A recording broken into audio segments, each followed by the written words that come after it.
Excuse me. Just for the benefit of the recording, I'd just like to mention again, we're doing Parasha Vaera tonight. And if you've got the Stone Chumash, it's on page 320. If you take a look at verse Pasuk Yud Aleph, Hashem tells Moshe what he's told him a few times: speak to Paro, tell him to send out the Jewish people, let my people go. In Pasuk Yud Beis, Vadever Moshe lifnei Hashem lemor, hein ben Esau lo shamu elai, ve'ech yishma'inu Pharaoh. The Jewish people didn't listen to me. How will Paro listen to me? Vani aral sfasai. And besides that, I don't speak well. I have a speech impediment. Now, this is a theme that Moshe spoke about when Hashem first asked him, when he that encounter in the snare, the burning bush. This is certainly the theme that we find at the very end of last week's Parasha, when Moshe complains about how this mission has been completely unsuccessful. It's only made things much worse for the Jewish people. And now Moshe says something quite similar here. And interestingly, when we look at Pasuk Lamed, verse 30, turning the page, the end of this chapter, the Torah again says, I don't speak well. I have a speech impediment. How will Paro listen to me? I just mentioned parenthetically that for those who are with us at Kesher on Shabbos, we're going to speak about hard of speaking, hard of hearing, Moshe's credibility problem. So we look more closely at that particular turn of phrase where Moshe says that the Jewish people didn't listen to me. How will Paro listen to me? But that's just as a parenthetical observation. My point for right now is we find Moshe repeatedly and consistently and with great conviction saying, I'm not the one for the job. I'm not well suited to it.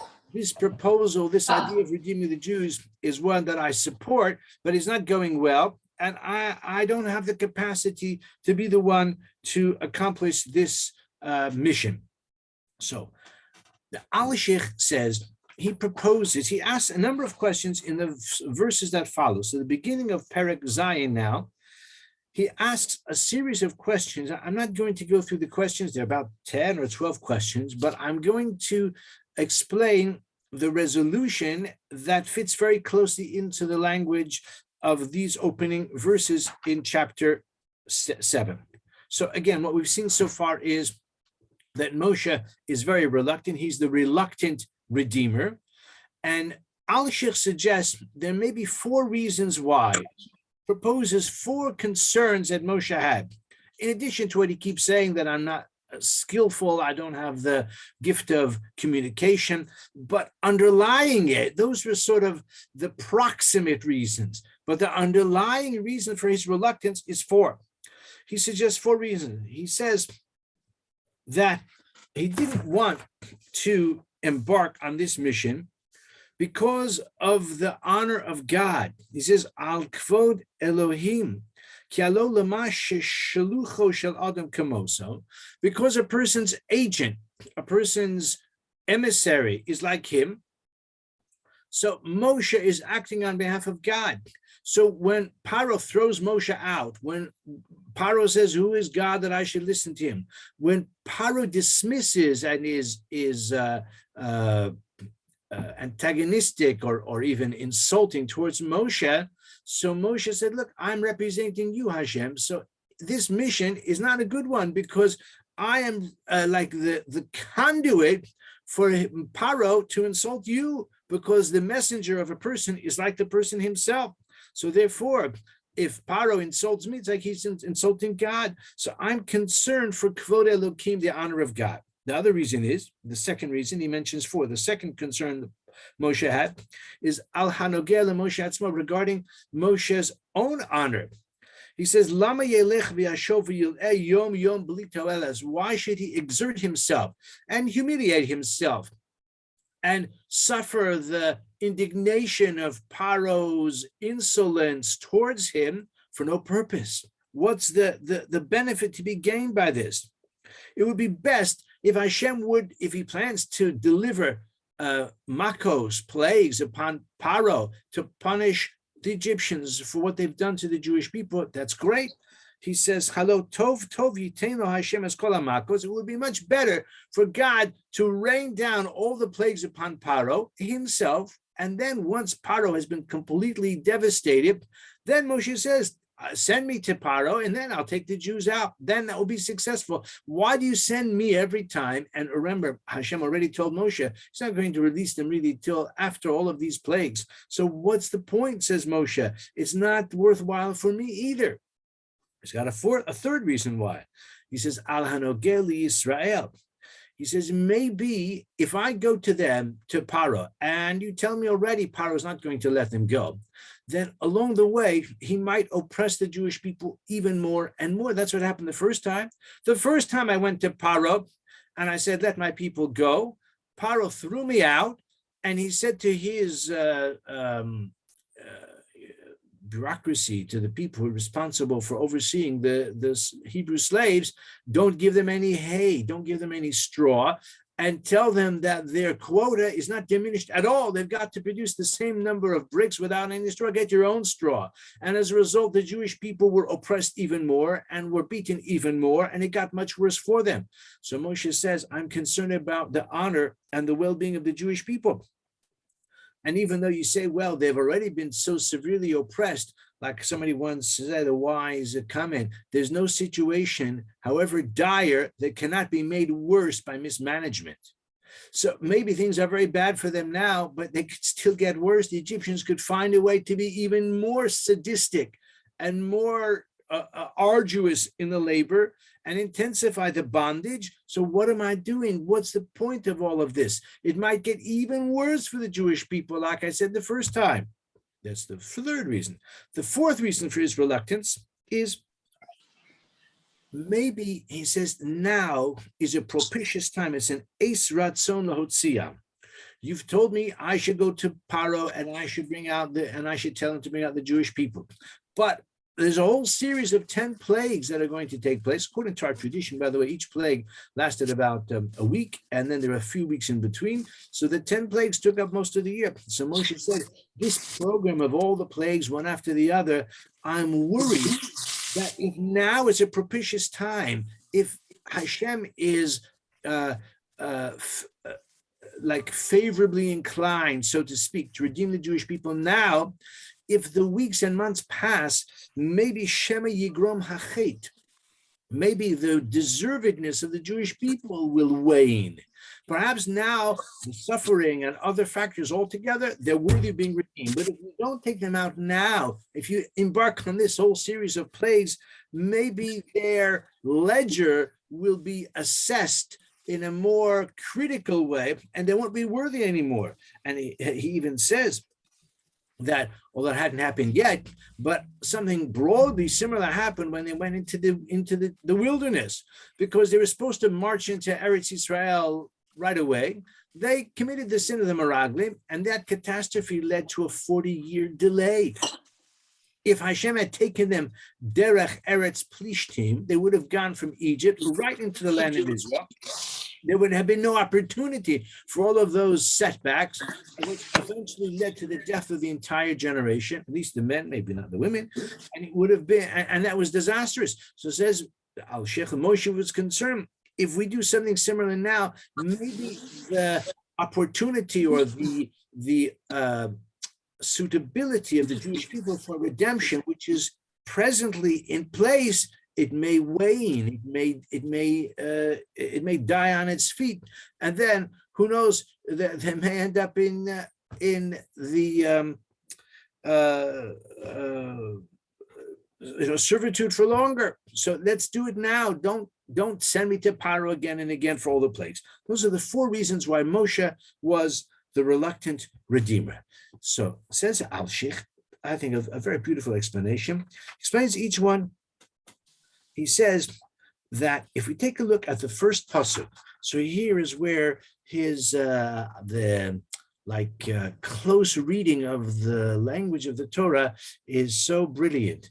Vayom Hashem, so I'm looking at pasuk at Perek Zayin, pasuk Aleph. Vayom Hashem Moshe, Re'ina saticha Elohim lefaro. I am designating you as an authority over Pharaoh. Elohim doesn't mean a god. It means, though, an authority. You will be in a position of superiority. You will be a superior authority over Pharaoh. Va'aharon achicha yeh niviecha. And your brother Aaron will be your prophet, your spokesman.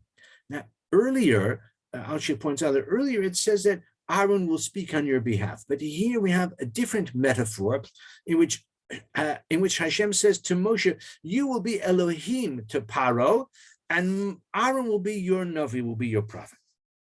So he says the reason for that particular phraseology is that your concern was that if you are my agent and Paro is insolent to you, then it's as if he's insolent to me, to God, and you're concerned for my honor. According to my strategy, though, Hashem says to him, according to Alshikh, now I, Hashem, I'm going to be one stage removed.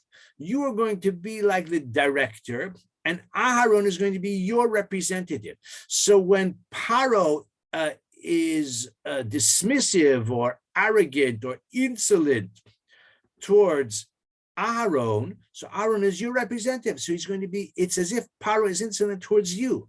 But because I am 1 degree removed, so it doesn't affect me.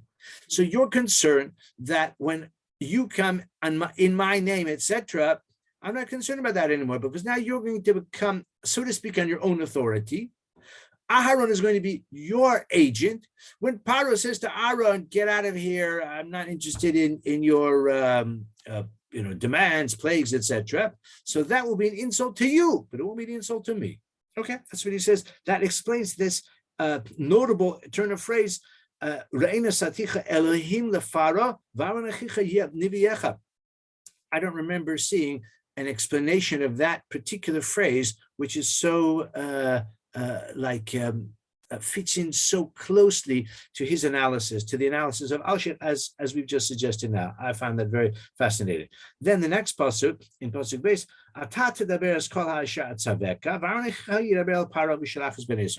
so what was the second concern? Moshe's second reason why he was the reluctant redeemer is that he said, for my own honor, it is so stressful and like soul destroying for me to trouble myself to go to Paro, and it's humiliating. It throws me out every time. What's the purpose?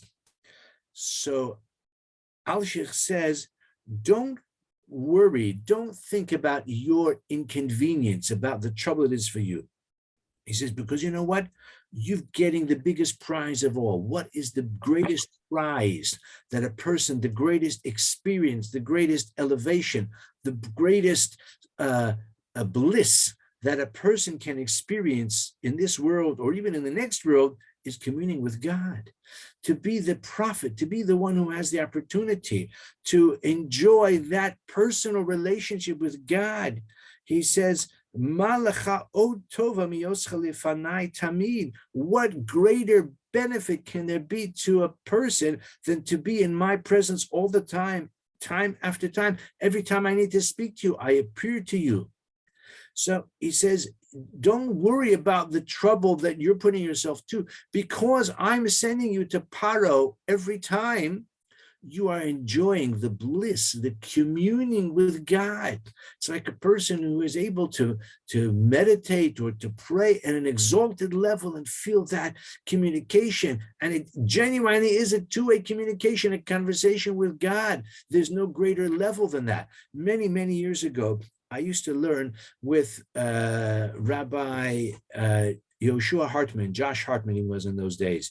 And he was newly married, living in Sanhedrin Merchevet. I was not married. I was a young yeshiva boy, a few years older than me, certainly much more learned then and now, but we learned together. And I remember asking him a question, and he told me an answer, I believe, in the name of Rav Hutner. And the question, just very briefly, was,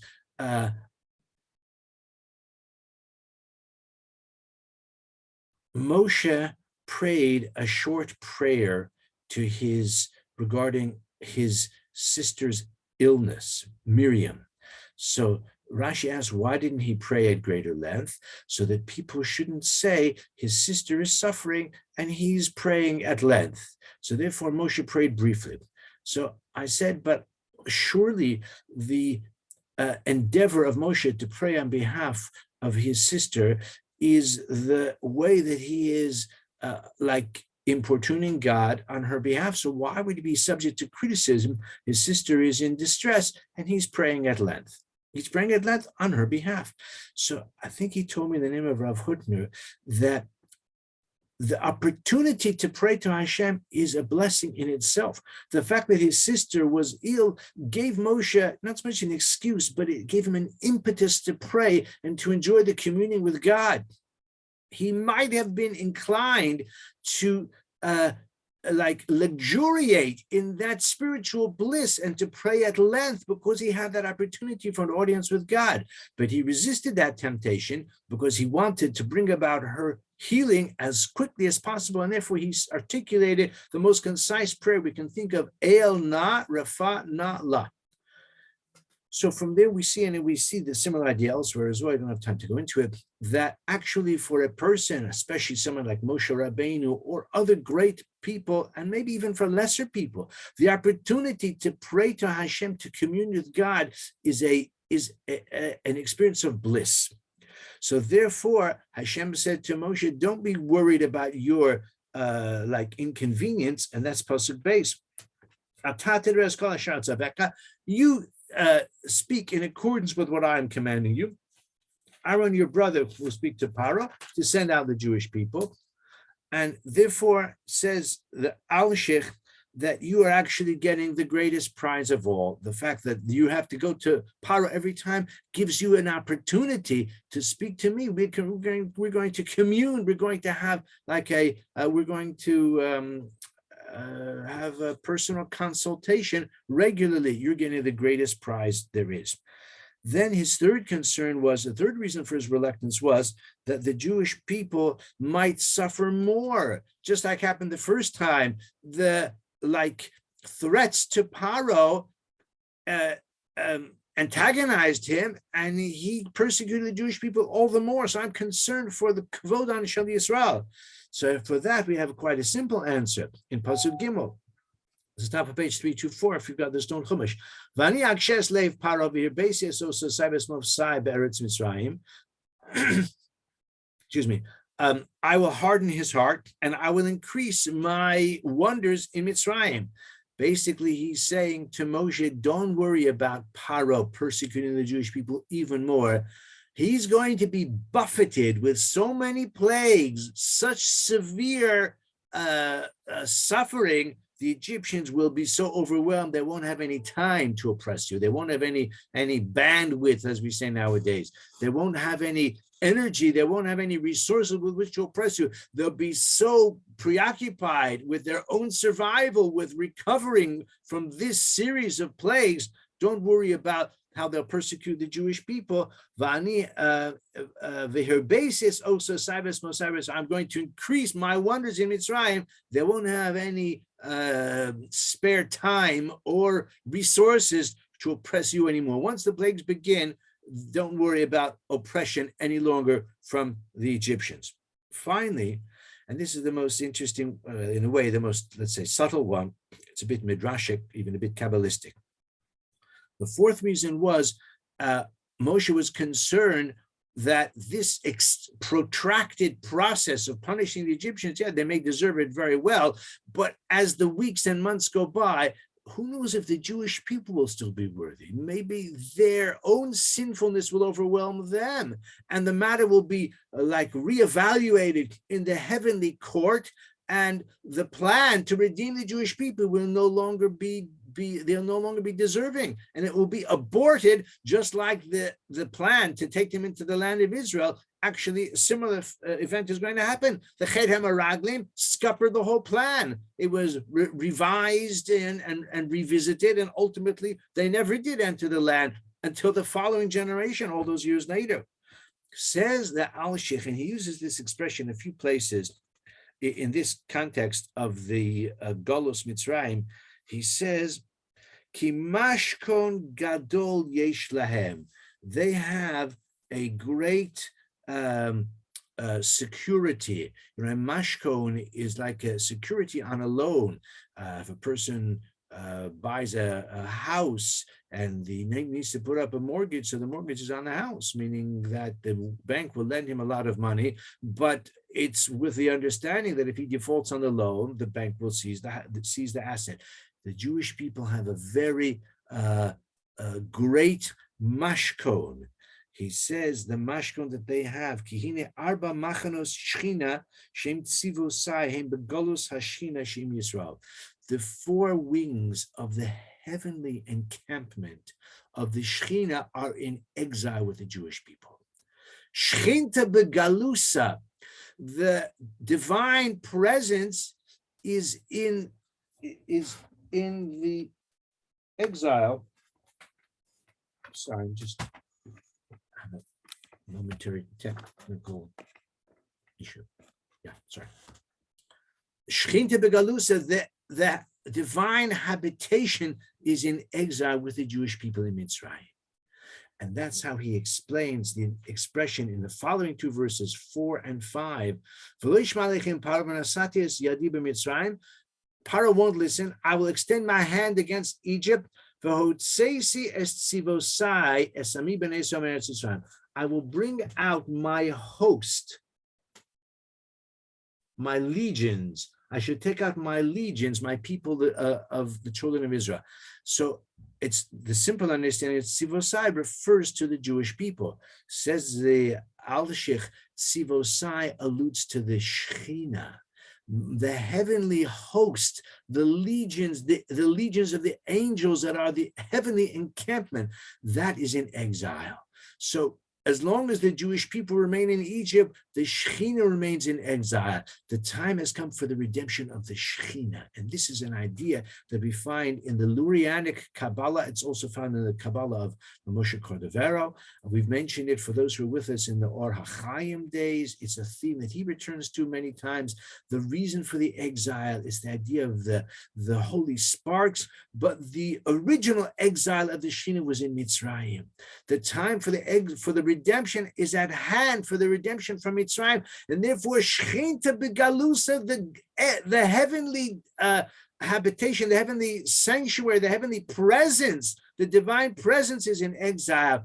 The Jewish people, so to speak, have that as their companion, as their mashkon, and therefore that's how he explains that expression. What says is tzivosai, and he says that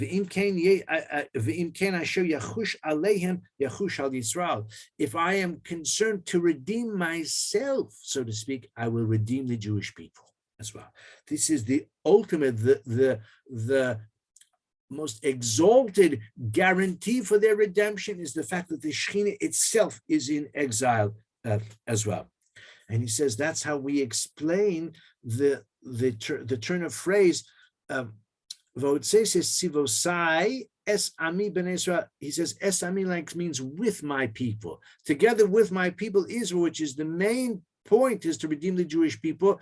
But along with redeeming the Jewish people is the Shechina, and therefore I will surely redeem them, even though there may be a lot of bumps along the road, but they will leave Egypt according to the schedule for that reason. And then he says finally in the next verse, okay, v'yadu Mitzrayim ki ani Hashem. The Egyptians will know that I am God. I'll take the Jewish people from their midst. He says that this secret, that Shechinta begalusa, that the Shechina is in exile, I'm not going to tell the Egyptians. I'm only going to tell them about redeeming and taking out the Jewish people, which they also don't want to do, of course. They don't want to allow them to leave.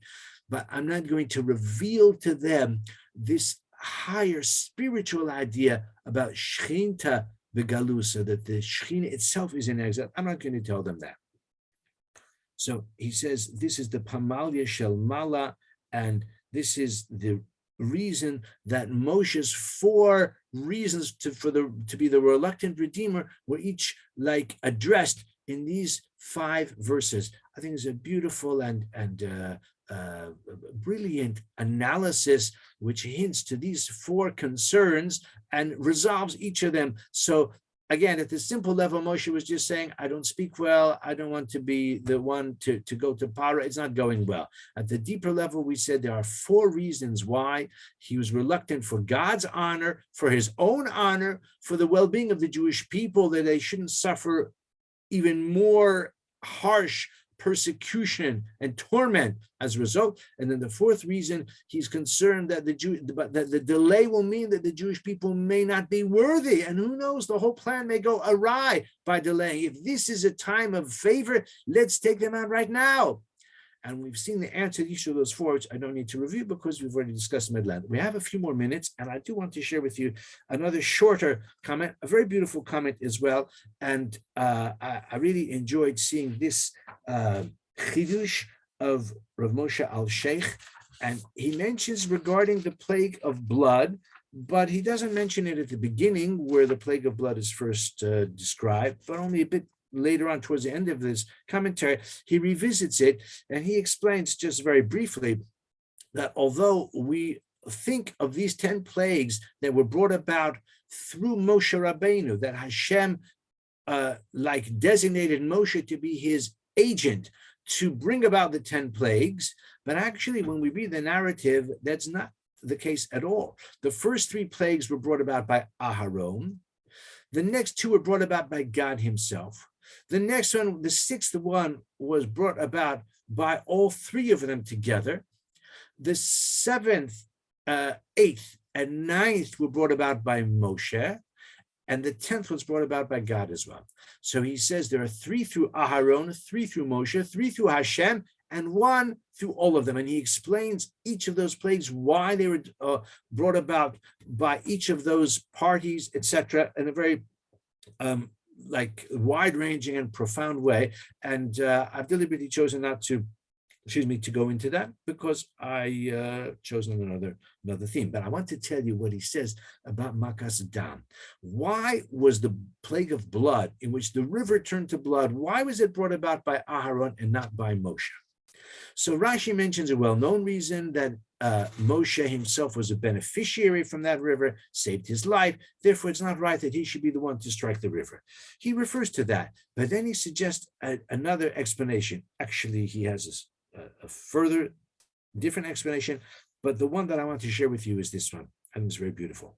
He quotes a medrash that the river was turned to blood.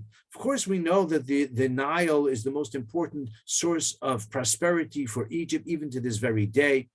And they worshiped the Nile, and the Nile was the key to their survival and their prosperity. All of that, of course, is certainly true. And Paro identified himself with the Nile, and he says he created the Nile and all of that. That is certainly true. But the Medrash says something further as well, that the Egyptians, as the Torah says explicitly, were concerned about the proliferation of the Jewish people, and they wanted to inhibit their natural growth. So they had a plan. They had a very, you could say, very nasty plan, that the Jewish women, of course, they wanted to use the mikveh. They wanted to use the Nile as a mikveh when the circumstances required them to do so. Now, it's true, of course, that the Torah had not yet been given, and one can question whether the Jewish women, however righteous they were familiar with the regiment of the laws of Nida, monthly immersion in the mikveh. Okay, but for the purposes of this medrash, we are working with the expectation that the Jewish women were accustomed to using the mikveh, and the Egyptians said you can't use the Nile. They prevented the women from accessing the water, and therefore they were unable to purify themselves on a monthly basis or at all, and therefore they were kept separate from their husbands, and therefore the women were not able to reproduce. And this was part of their plan to inhibit the Jewish population growth. Just by the way, the late Rabbi Abraham Levy, some of you may know him or may know of him, mentioned to me years ago that there are 5 children in the Levy family, three boys and 2 girls. Actually, I knew them all, some are no longer living. And he said to me that his mother had 2 separate families of children. I forget whether it was 2 and 3 or 3 and 2, but there are 5 years approximately in between the arrival of the older children, and then there was a long hiatus, and then the younger children were born within, let's say, a normal interval. He said the reason for the gap of 5 or 6 years, he said, is that during the war, during World War II, they were evacuated to, I think, to Morocco, and it wasn't possible to use a mikveh. There were a number of years where his mother could not use a mikveh, and therefore she had no children during that time. He said that he and his siblings are divided into sort of two groups for that reason. So according to the Medrash, this is true of the Jewish women as well. So the Medrash says that's why Hashem turned the water of the Nile into blood, because they were unable to cleanse themselves from the blood of their monthly period. And therefore, by using the water of the Nile, the purifying waters of the river, and therefore the Egyptians were punished, mida keneged mida, that the river, the Nile River, which they relied upon, turned into blood. That's what the Medrash says. It says that Alshikh, maybe this is why Aharon is the one who brought it about. Why? Because Aharon, as we know, was the first great social worker. He was devoted to bringing peace between a man and his fellow, and between husband and wife. And he says, therefore, because the Egyptians, through preventing the woman from immersing in the mikveh, there is no greater source of tension in a marriage than if it's not possible for weeks and for months, or who knows how long it lasted, when the woman cannot immerse in the mikveh, and married life, the way nature intended and the way the Torah intended it, cannot be carried on because of the circumstances. So Aharon, who was all about bringing peace between husband and wife, he is the one who punished the Egyptians for what they did by turning the river into blood.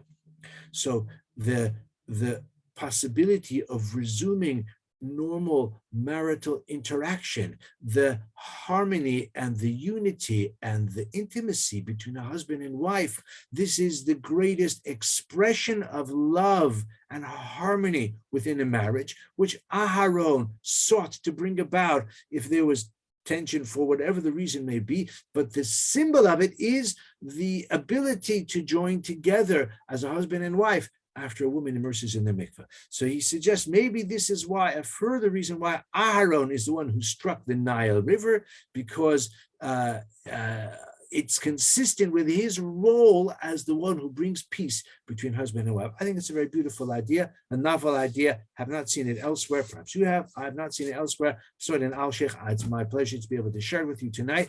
Thank you to everyone for listening, and I wish you Shabbat Shalom. Have a wonderful Shabbos.